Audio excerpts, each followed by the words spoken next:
Assalamu alaikum dostlar. Biz hazır Nesakır Dolboru Oş şarındayız. Telefon menен деле тартам. Kuruq kilasan, kirsen çay içken. Kuruq kilasan, pustoy. Бул жерден булар 7 метр чыгып кеткен. Аталган кафе мыйзамсыз салынгандын жазып чыгышты. Значит, получается, бар эле незаконно турган. Ушул курулушка ким уруксаат берген жана ким жооп берет? Манасата кафесин сүрдүрүү сунушун берди. Кеп кафенин баарын жабыш эмес. Баары мыйзамдашып иштесин. Мен оюнча атайын убакыт чоюп аткандай эле сезилип атат. Тазалыктан акчаңызды аябаңыздар. Манасата кафесин көрүп атасыздар да. Не может быть ограничен доступ журналиста к информации, представляющей общественный интерес, затрагивающей права, свободы и законные интересы граждан. Статья 4. Закон Кыргызской Республики о защите профессиональной деятельности журналиста. Assalamu alaikum dostlar. Biz hazır Nesakır Dolboru Oş şarындayız. Анан ушул Манасата деген ресторан кафенин жанынан өтүп баратып, бир нерсени айтайын деп чечтим да. Туугандар, бул кафе негизи эле бул Оштун мэриясы боюнча бул кафе архитектура боюнча 7 метр алдыга чыгып кеткен да. Мен телефонум бар да. Yok, mümkün olmaz. Телефонум бар да бул жок болсо. Telefonuyla koyup kilasan. Telefon менен деле тартам. Kuruq kilasan, kirsen çay içken. Kuruq kilasan, пустой суда ходишь. Пустыми руками. Сатуудагы мөөнөтү өткөн товарларды, тамактануучу жайлардын санитардык абалын чагылдырган Несакыр Долбоору буга чейин Оштогу Манасата кафесин текшерген. Берүүнүн алып баруучусу кафенин ашканасына кирип, андагы санитардык абал начар экенин айтып жатканда, администраторлор журналистти имараттан күч колдонуп чыгарып, кайра ичине киргизген эмес. Бул берүү соц тармакка чыгары менен кызуу талкууга алынды. Ал арада айрым маалымат каражаттары аталган кафе мыйзамсыз салынганын жазып чыгышты. Эмнеге Бишкектеги кафелер жана антип бузулуп, жолдун баарын тазалап атышат да, бул жакта мыйзамсыз курулуш ушинтип тура бериш керек. Эмнеге Бишкектин мэриясы, Оштун мэриясы, Бишкектин мэриясынын эмнеси айырмачылыгы бар? Баарыбыз тең Кыргызстандын ичинде Кыргыз Республикасынын мыйзамдары сакталыш керек да. Анан мен өткөндө дагы биздин TikTok баракча менен Instagram баракчабызга чыгарганбыз. Бул жерден булар 7 метр чыгып кетишкен. Ошондо ондайынан келгенде ушул бурчат болуп аткан, мына 1 2 3 4 5 6 7 болжол менен да бул бутумдун метри менен мындай болжол менен азыр санап көрсөтүп атам сиздерге.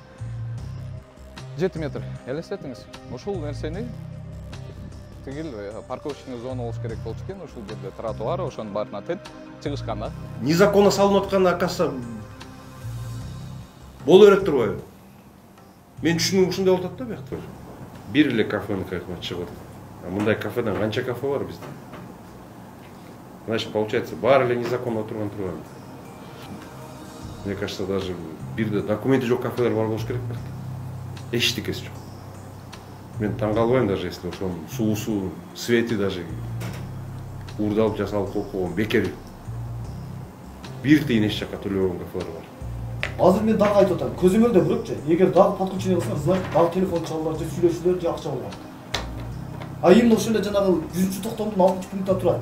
Архитектордон суроо талабы менен гана алынат тек заключение деп атат. Архитектор айтат, эчтеке берген жокмун дейт. Караңыздарчы. Мындай заңгыраган 3 этаждуу зданияны курсалышкан, мыйзамсыз. Бул ушул курулушка ким уруксаат берген? Эң башында эле курулуп аткан маалда эле. Жана ким жооп берет? Ушул мыйзамсыз курулуштарга. Анан монтип тор менен жаап коюптур алдына. Достор, анан соттон негизи чечим чыгарылган болчу. Мындан бир канча ай мурун, бир жарым жыл мурунго ошентип уккам да, мен интернет баракчалардан көрүп калгам. Андан кийин дагы Facebook баракчага да чыгарып коюштур. Сот ушул Манасата кафесинин ээлерин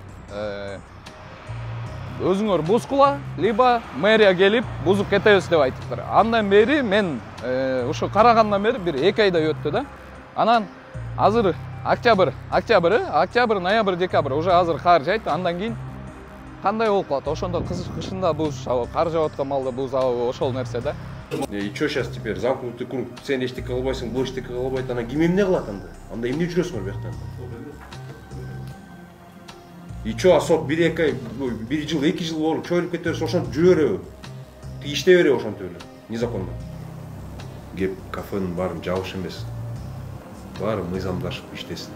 Урматтуу көрүүчү, эгерде сиздердин автоунааңыздар бузулуп жаткан болсо, автомен тиркемесин сунуштап кетмекчимин. Ал жерден мыкты адистерди тапсаңыздар болот жана анын иштерин дагы көрө аласыздар. Жана ошондой эле үйүңүздөрдө ширетүүчүнү издеп жатсаңыз, мыкты ширетүүчүлөр ширетмен тиркемесинен тапсаңыздар болот. Мен оюнча атайын убакыт чоюп аткандай эле сезилип атат.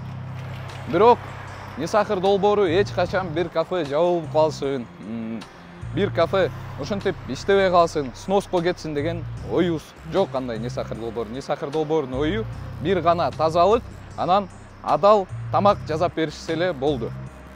Ошол малда да бул жака келгенде бизди киргизбей коюшкан. Ошондо мен YouTube каналыбыздан көрсөңүздөр болот. Ошондо дагы жапжашынакай эле айткам.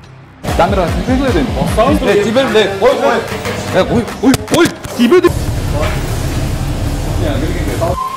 Эми адам келип тараптан кечирим сурап кой. Анан бир карап. Sen beni вообще ушама. Sen beni ушама.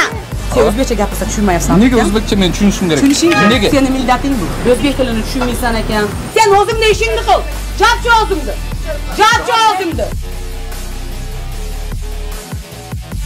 Оператор балага тибегле. Sen meni qo'lingni ol.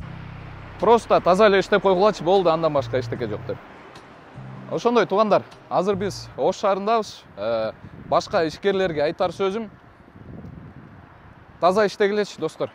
Бир гана тазалык болду. Тазалыктан акчаңызды аябаңыздар.